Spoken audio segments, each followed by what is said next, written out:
गरीब किसान। एक गांव में एक गरीब किसान रहता था। उसका नाम राम था।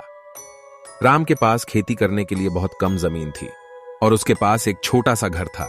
उसकी पत्नी और बच्चे भी थे जिनकी पढ़ाई लिखी के लिए पैसे की बहुत कमी थी। राम दिन भर खेत में काम करता था, लेकिन उसकी खेती बारिश के कारण बार नाकाम हो जाती थी। जब खेत नाकाम हो जाती तो राम और उसकी फैमिली के पास कुछ खाने के लिए भी बच्चा नहीं रहता था। ऐसे ही क्या साल बीत गए।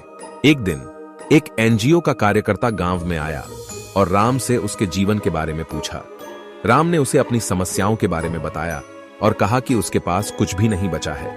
एनजीओ के कार्यकर्ता ने राम को सांझे के पास कुछ ऐसे साधन हैं जिन्हें इस्तेमाल करके वह अपनी खेती को बेहतर बना सकता है।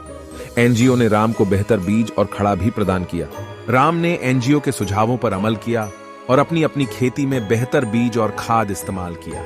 इससे उसकी फसल अच्छी लगी और राम को अच्छा मुनाफा हुआ। राम को कामयाबी मिली और उसकी समस्या का हल भी मिला। आज राम का जीवन बहुत ही खुशहाल है और उसकी खेती भी अच्छी चलती है।